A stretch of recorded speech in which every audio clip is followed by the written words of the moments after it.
Hey everyone! Welcome back to the English Leap podcast, your go-to English podcast for learning English and improving your life. I'm Erin, and as always, I'm joined by my fantastic co-host, Evan. Evan, how are you doing today? Hey, Erin, I'm doing great. Feeling energized and ready for today's topic. How about you? I'm doing well too. You know, I had this moment yesterday where I just sat down and thought, why does it feel like some people completely turn their lives around while others stay stuck in the same place? Oh, I've had that thought too. You see someone go from struggling to successful, and you wonder, what's their secret? Are they just lucky, or is there something they're doing differently? Exactly. And then I started thinking about when I was learning English. At first, it felt impossible. So many words, so many rules. But then, little by little, things started making sense. That's so true. When I first started learning, I kept thinking, if I just knew more words, I'd be fluent. But it wasn't just about vocabulary. It was about building habits, changing my mindset, and actually using what I learned. And that's when it hit me. Life is the same way. Big transformations don't happen overnight. It's not about one huge decision. It's about the little changes we make every day. And that's exactly what we're talking about today. How to change your life. And before we jump in, we have something special for you. We've created a free PDF packed with practical exercises to help you take real steps to change your life. It includes key takeaways from today's discussion, comprehension questions to test your understanding, and grammar exercises to build confidence in your English skills. And that's not all. We're also introducing some intermediate level words and phrases in today's episode. That's right. And we'll take a closer look at them later in Charlotte's vocabulary section, where Charlotte will break down those words and phrases, explain their meaning, and show how to use them in real-life conversations. So stick around. By the end of this episode, not only will you have practical steps to change your life, but you'll also have new English vocabulary to help you express your ideas even better. You know, Erin, thinking about what we just talked about, how life changes little by little, it makes me wonder why so many people struggle to make those changes in the first place. That's a great question. Change sounds exciting, right? A fresh start, a new beginning. But here's the truth. Most people never actually make those changes. Why? Because change is hard. Let's talk about the common reasons people feel stuck. Yeah. First, there is fear of failure. Many people ask, what if I try and fail? But what if you try and succeed? Every successful person has failed along the way. The difference is, they kept going. Exactly. The second reason is lack of direction.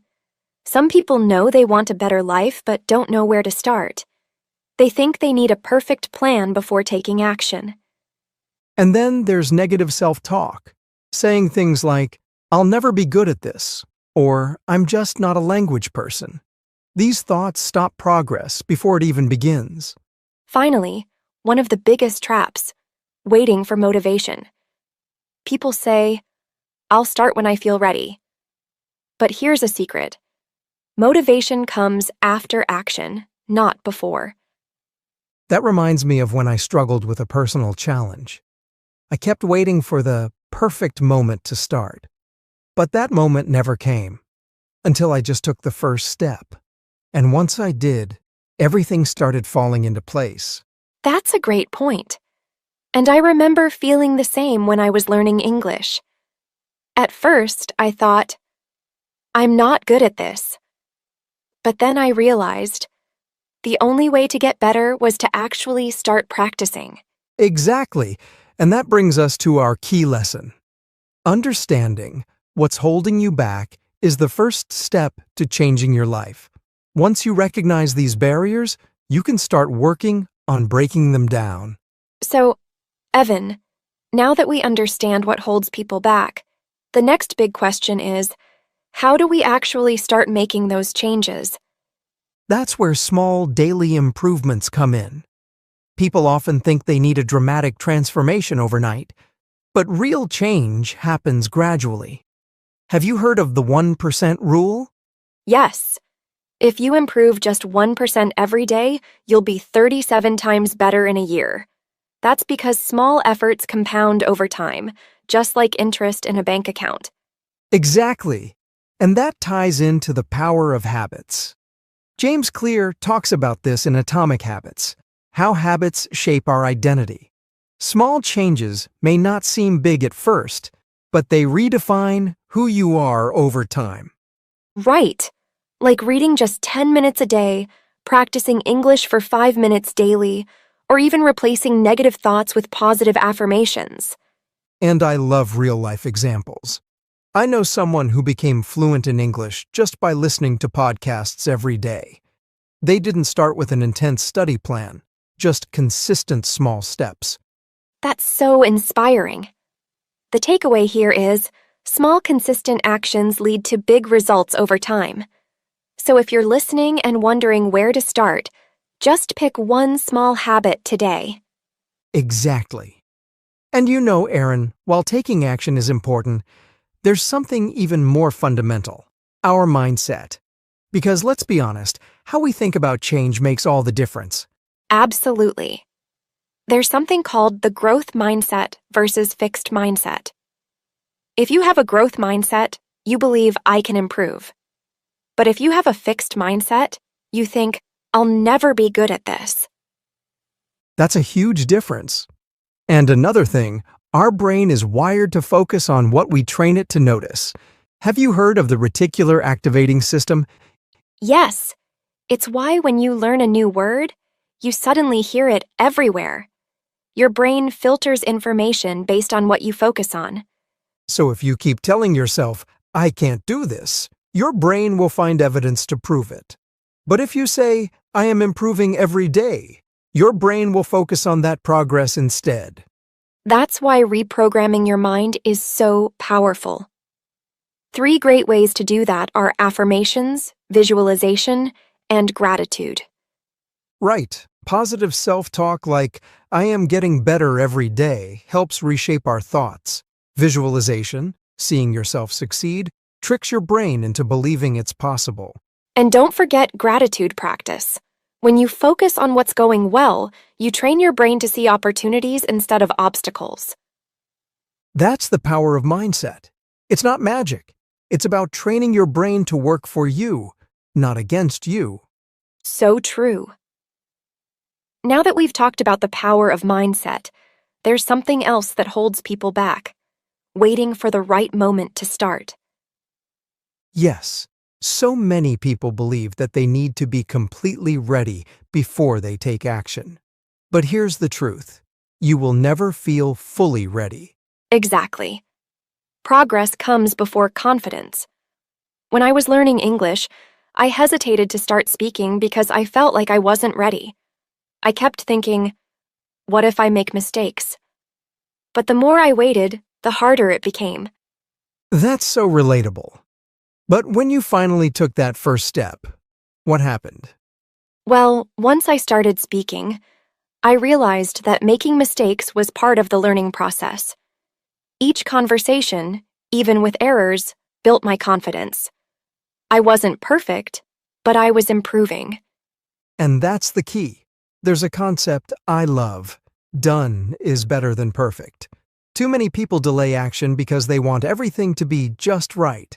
But in reality, imperfect action is always better than no action. Right. If you wait for perfection, you'll never get started.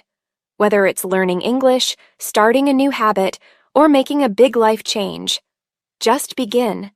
Small steps will lead to big improvements over time. So here's a quick challenge for you, our listeners. Think of one thing you've been postponing. It could be practicing English, starting a workout routine, or even reaching out to someone for help.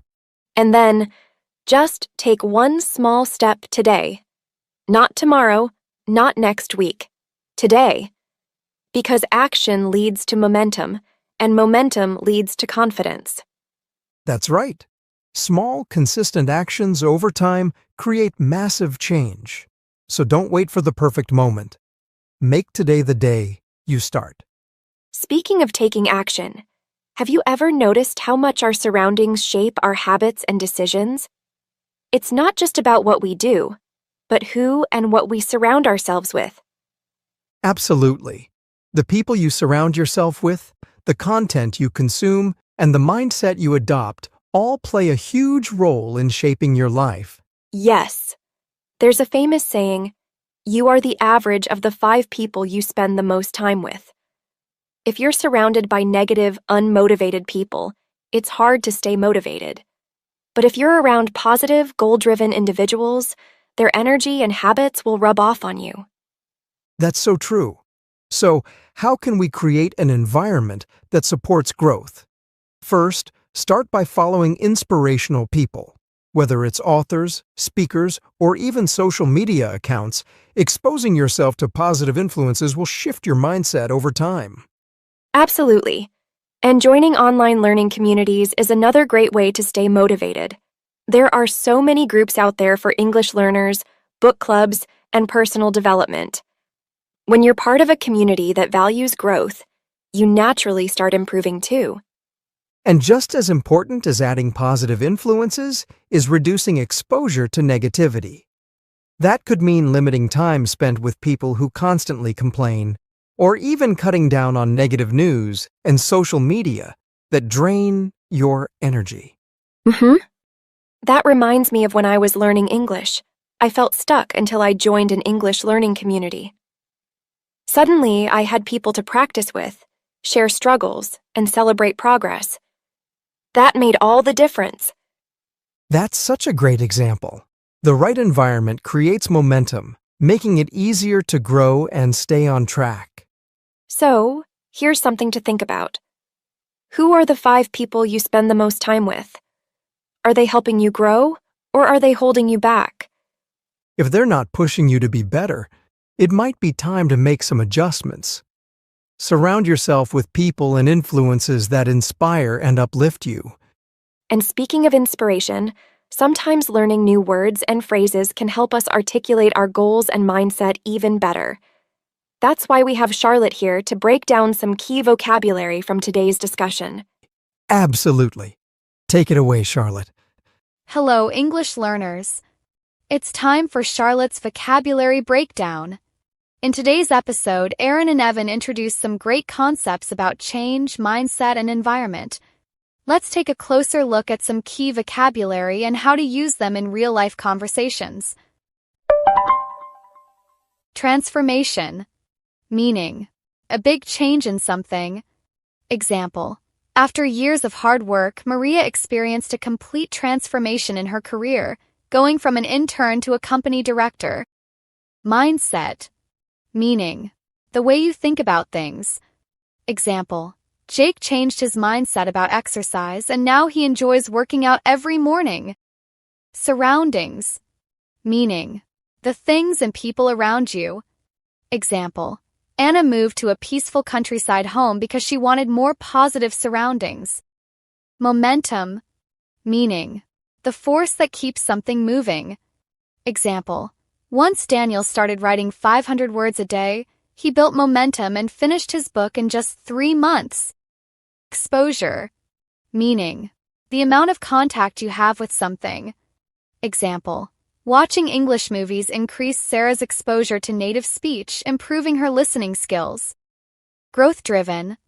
Meaning: focused on improvement. Example: Leo joined a growth-driven study group that encouraged him to keep learning and setting new goals. Visualization. Meaning: the formation of a mental image of something, often used to enhance motivation, confidence, and performance.